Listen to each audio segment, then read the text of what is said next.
अगला स्टेप है, next step में सेविंग आती है। पहला काम होता है कि मैं अगर आज मेहनत कर रहा हूं तो आज मुझे इनकम मिले ताकि हमारा रोजमर्रा की जिंदगी कटे।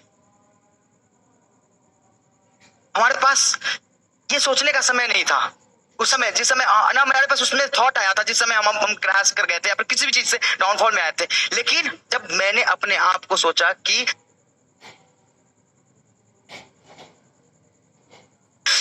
एडीएस के अलावा मेरा क्या है, एडीएस के बिना मैं क्या हूं, तो मैंने अपने आप को जीरो पाया कि एडीएस के फैमिली के अलावा मेरे पास कोई भी चीजें नहीं है। संपत्ति, पैसे, ये बात प्राइमरी कभी नहीं होती, किसी के लिए नहीं होती। प्राइमरी हमेशा आपका नाम होता है, जिस नाम के लिए लोग बड़े बड़े काम करते हैं। कोई अलग अलग स्टेजेस पे जाता है, कोई अलग अलग मंच पे जाता है, कोई अलग अलग लेवल पे काम करता है। तो मेरे पास एक ही ऑप्शन है, आईटी। मैं इसमें ही कुछ ढूंढ सकता हूं, कुछ कर सकता हूं जिससे मेरा नाम मेंटेन रहे और बरकरार रहे। तो ये इंपॉर्टेंट है कि हमारी स्ट्रेटजी क्या है, हमारा स्कोप क्या है, हमारा नेक्स्ट प्लान क्या है, सपोर्ट क्या है। और अगर हमने जो नेक्स्ट प्लान बनाया है तो उसके पीछे कोई रिसर्च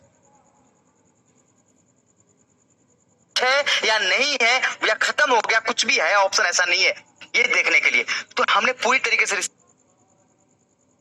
करके। और इस बार आप लोगों के समक्ष, आप लोगों के सामने ये जरूर कहूंगा कि अगर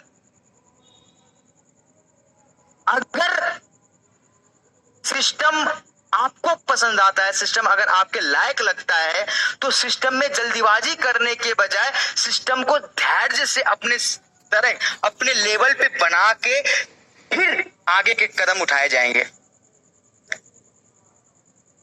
किसी भी घबराहट और किसी भी दबाव में अपन कोई भी ऐसा कदम नहीं लेंगे जिससे हमें असफलताएं मिले। अपन सिर्फ सफलता की बात करेंगे। एडीएस में असफलताएं गिनने वाले 1000 लोग हैं, लेकिन एडीएस की सफलताएं गिनने वाले क्या 100 लोग भी नहीं है। एडीएस की सफलताओं को पे विचार करने वाला क्या 100 लोग भी नहीं है कि हजारों कंपनीज एमएलएम की इंडस्ट्री में आई है, क्या एडीएस ने कुछ भी नहीं किया सिर्फ बेड़ा कर करने के अलावा? क्या आप ये नहीं देखते कि हमारे 50 दिन का रिलेशन, 50 दिन जो हमने आपस में बिताए थे प्यार के पल, क्या वो एक दिन में खत्म हो सकते हैं, एक दिन में टूट सकती है? नहीं टूट सकती। अगर आप सोचे तो आप जितने भी कम्युनिटी 19 लाख, 20 लाख, 50 लाख मेंबर है हमारे साथ, वो सब मेरे सिस्टम के साथ डायरेक्ट कनेक्टेड है, मेरे दिल के साथ डायरेक्ट कनेक्टेड है। इसका मतलब ये है कि मुझे किसी भी एंगल से उन सबके लिए सोच विचार करके आगे बढ़ना पड़ेगा। अब मैं इस स्ट्रैटेजी की बात करूंगा। नेक्स्ट प्लान है, हम एक प्लेटफॉर्म लेके आ रहे हैं आप लोगों के लिए, ऑनलाइन गेमिंग प्लेटफॉर्म्स। अब मैंने जैसा बताया कि ये पूरी रिसर्च की हुई प्रोजेक्ट है, ये पूरी की पूरी डिपेंडेंसी किस पे है? आईटी पे। और ये क्यों सोचा मैंने? आज इंडिया में आप सब गूगल कर सकते हो, सब मास्टर हो, आज इंडिया में ऑनलाइन गेमिंग की ग्रोथ जो है बाकी जितने भी सेक्टर्स हैं उनसे कहीं बड़ी ग्रोथ। बहुत बड़ा सेक्टर बन गया है ये अपना ऑनलाइन गेमिंग का सेक्टर। हजारों प्लेटफॉर्म्स, लाखों प्लेटफॉर्म्स रोज आ रहे हैं, बिना कम्युनिटी वाले प्लेटफॉर्म्स आ रहे हैं, बिना सोचने जानने वाले भी प्लेटफॉर्म्स आ रहे हैं। हमारे पास ये पूरा का पूरा प्लेटफॉर्म पर है, तो लोग कर रहे हैं जिससे वो रेवेन्यू बना रहे हैं, जो मार्केट कैपिंग में भी ऑलमोस्ट 35% ले रहा है, जिसका जो सेक्टर, उस सेक्टर्स का को लेकर एडीएस उस सेक्टर को इंट्रोड्यूस करने जा रही है आप लोगों के सामने। उम्मीद करता हूं कि आप लोगों का समर्थन रहेगा और एक बहुत बड़ा जन सैलाब आएगा। मैं इसका आगे आगे आपको डेटा बताता हूं कि एग्जैक्टली ये सिस्टम क्या है। ऑनलाइन गेमिंग की बहुत सारी कैटेगरीज होती है, live casino, fantasy games, opinion trading, cards games, slot games, pool games and multiplayer games.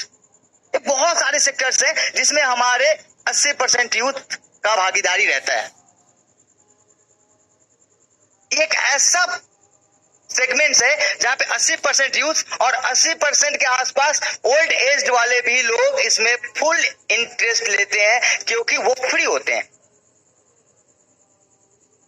दिन के 1 घंटे 2 घंटे 3 घंटे 4 घंटे जब भी मोबाइल्स और बाकी सेक्शंस को यूज करते हैं, तो ये चीजें कहीं ना कहीं उनके दिमाग में आती है और इतनी बुरी तरीके से मार्केट में इन्फ्लुएंस हो चुका है, इतनी बड़े तरीके से मार्केट को कैप्चर कर रहा है कि बहुत बड़ा सेक्टर ये बन गया अभी।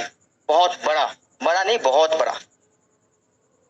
मैं आगे चलता हूं, मैं इसका कुछ एग्जांपल दिखाता हूं कुछ डेटा के बेस पे।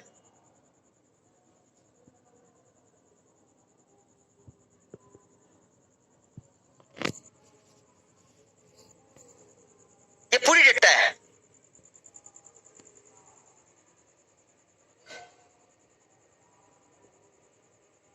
$125 बिलियन के आसपास की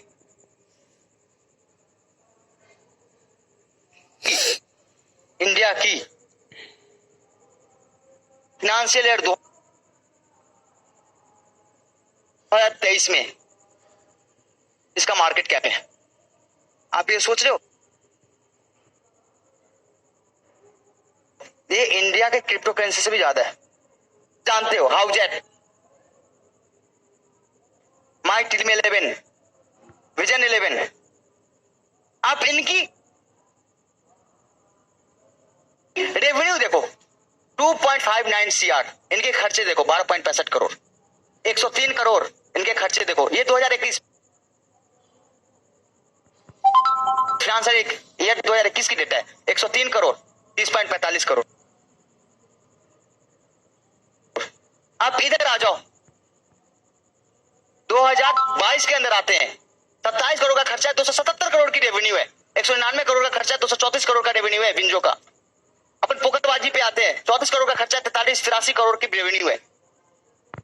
आप पूरी की पूरी डेटा हिस्ट्री देख सकते हो कि कितना बड़ा मार्केट है। अब इंडिया के सबसे बड़ा फैंटेसी, जैसा कि आपको पता ड्रीम 11, आप इसका देखें 2158 करोड़ का खर्चा है, तो 3841 करोड़ की रेवेन्यू जनरेशन हुई है इसकी। आप जानते हैं कि इंडिया को स्पॉन्सर कर रहा है ड्रीम 11 इतने बड़े लेवल पे। हर एक प्लेयर्स को आईपीएल से लेके A to Z हर जगह पे ये कहता है कि तुम ये कर लो मैं ये कर लेता हूं, ऐसा करके ब्रांडिंग होती है। हर एक न्यूज पे, टीवी पे, हर जगह ये ब्रांडिंग हो रही है। कहीं ना कहीं इतनी बड़ी मार्केट कैप है कि जो इंडिया के क्रिकेट टीम बीसीसीआई को पैसे देके इंडियन टीम में स्पॉन्सर कर रहा है, वर्ल्ड कप कर रहा है स्पॉन्सर। तो आप समझ सकते हैं कि ये सेक्टर ने क्यों चुना, और क्योंकि हमारे पास कम्युनिटी इनबिल्ड है और हम बड़े लेवल पे इस पे काम कर सकते हैं। इसके लिए ये सारी चीजें चुन के ये रिसर्च करके हम आपके सामने आए। जैसा कि आपको बताया कि हर लेवल पे अब एक सिंपल सी चीज है, प्रोजेक्टेड रेवेन्यू देखो, एक्चुअल रेवेन्यू देखो। 2900 करोड़ का प्रोजेक्टेड रेवेन्यू था और एक्चुअल रेवेन्यू 2800 करोड़ के आसपास जनरेट हुई है इन 2023। सिर्फ आईपीएल 2023 में फैंटेसी का है ये डेटा। आप समझ सकते हो कितनी बड़ी मार्केट कैप है ओनली आईपीएल का। तो ये पूरी की पूरी रिसर्च आपके सामने बस ये कहती है, ये कहने के लिए। अब देखो 2008 में ड्रीम 11 आई थी, 75+ मिलियन ही यूजर है इनके पास। 75+ मिलियन यूजर मतलब ऑलमोस्ट 7.5 करोड़ के आसपास। क्या एडीएस की कम्युनिटी में आप लोगों के सहयोग से क्या इसको अचीव करना मुश्किल है? बिल्कुल मुश्किल नहीं है। और सबसे पहली बात मैंने बताया था कि अगर एडीएस में अगर हम आप एक झूठ के साथ, एक धैर्य के साथ, एक सिस्टम के साथ अगर खड़े हो जाए तो एडीएस को कोई नहीं हिला सकता। एडीएस किसी भी सेक्टर में आगे बढ़ सकती है। इस बार ये नहीं रहेगा कि भैया पहले प्लान नहीं, पहले प्रोजेक्ट फिर प्लानिंग एंड एक्सक्यूशन। हम किसी भी एंगल से पीछे नहीं रहेंगे, हम आपके सामने आएंगे हर एक सेक्टर को